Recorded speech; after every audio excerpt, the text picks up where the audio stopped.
Welcome back to the Hepler football channel. If you're new to the channel, please subscribe, like the video, and if you want to make any comments on the material within the video, do that down in the comments. Appreciate it. If you're not new, still like the video, make comments, subscribe if you haven't. So I appreciate that. Help support the channel. Today we're doing a preview game of the Tottenham versus West Brom game. That'll happen on the 7th of February. Both teams in the last 5 games have only won 1 game. So it's not too great for either team. Right now, Tottenham's sitting 9th as we make this video today with 33 points with the goal differential of 12. West Brom is in 19th place. They only have 12 points and with a negative 34 differential. So definitely 2 different perspectives on the 2 different ends of the spectrum here, 2 teams. So definitely something that Spurs have an opportunity here to take advantage of. Injuries that we have on the Spurs team are the same ones we've had. Mourinho's press conference earlier mentioned that still the same 4 players are out: Kane, Lo Celso, Dele Alli, and Reguilon. If I mess up any names, I apologize. I'm still learning names and things, and just probably not the best at speaking foreign language names anyway.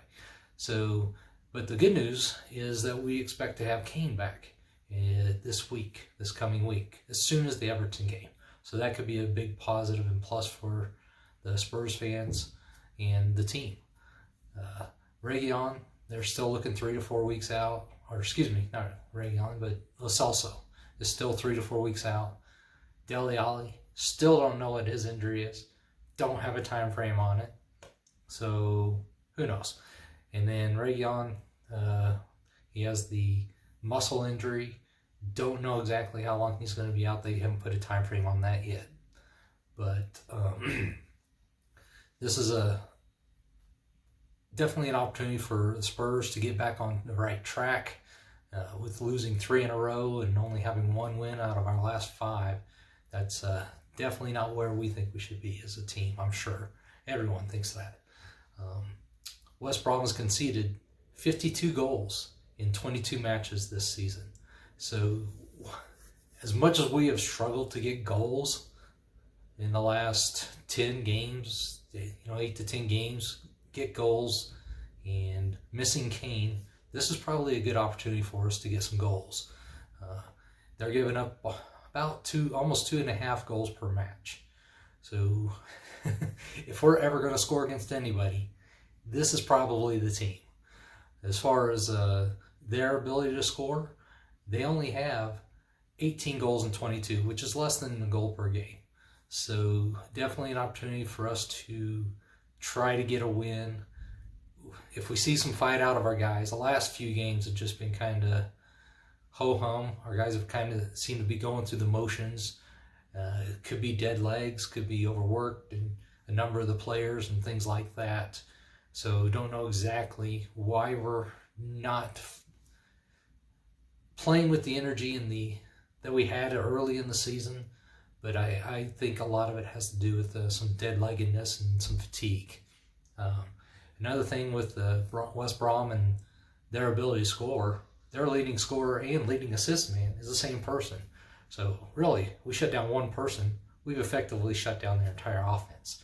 So hopefully, between our defense, stopping one guy might be a possibility. So that is definitely going to be a piece where we have an opportunity to maybe even put up a clean sheet. I don't have a lot of faith in us doing that. We just haven't been able to do that and keep goals out regardless of the opponent.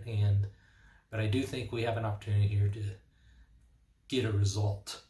So something I'd like us to kind of think about, talk about in the comments, and what is my ponder upon this.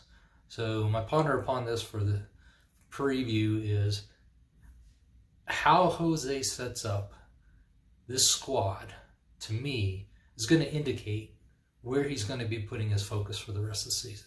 Because in my opinion, we're a long shot even to get in the top 4 or 5 for Europa. That's just my feeling of where we're at now, the way we're playing, the injuries we have. And we did, for a while there, have some games in hand, but that is now no longer the case as much on the teams that are above us. So being able to fight back up into that top 5 spot, I think, is a very difficult task with so many teams above and below us within striking distance of that top 5, or can make a case for that top 5. I just don't know that we can do it. I think our best bet going forward to try to get any silverware and into the European matches for next season is in the Cups or the Europa League. And so in my opinion, I think we should put our efforts and our best resources into that. And just kind of wrap this Premier League season up as a knock, a black eye, something that we need to do better with, and figure out some things that we need to do better going forward, because we can't compete in every competition. That's been proven here. Jose's tried to do that, and it's not working.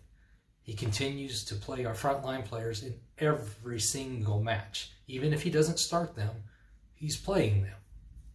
And there's an issue in that. And I understand there's a difference between our frontline guys in most positions, a significant difference, and our backups. But you can't just lean on the frontline guys the entire season. They're going to break down. And especially in all the competition. We're in every competition, really, still.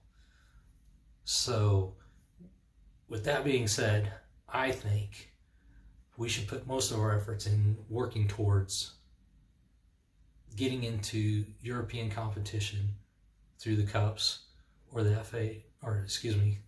through the Cups and the Europa League. Over the next 5 games, we got a number of games coming up. Only 2 of them are Premier League.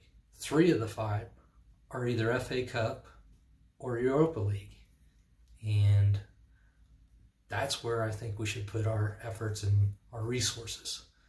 And I guess, heck, if we get knocked out of the Cups, then we can reevaluate. But at this point in time, I just don't see how we're going to do it with the resources we have and the limited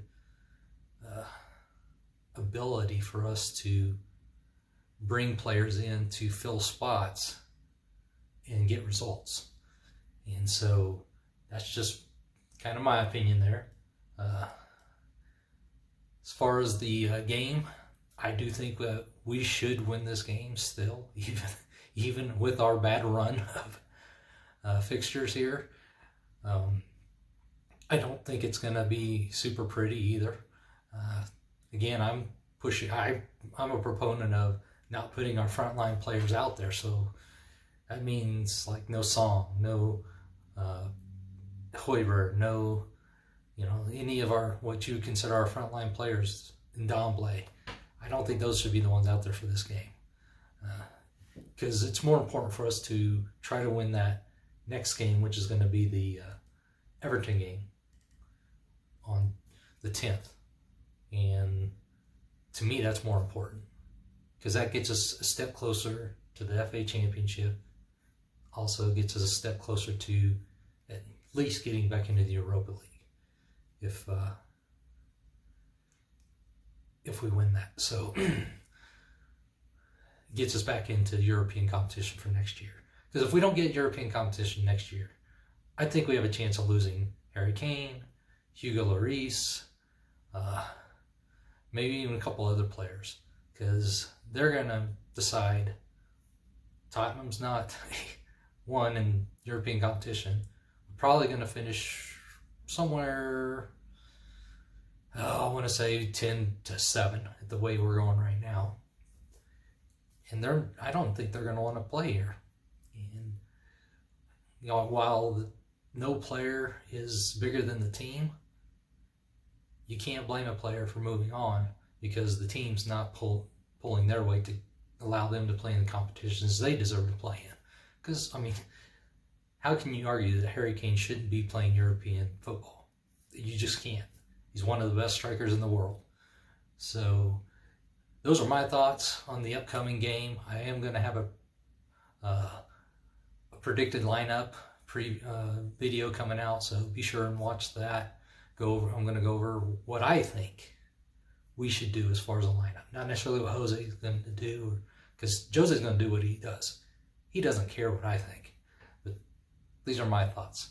And I'd love to hear from you all, your comments, and what you have to say on that, and your thoughts. And be sure to hit that like button, subscribe if you haven't, and I'll see you in the comments section. Come on, you Spurs. Let's get a win here.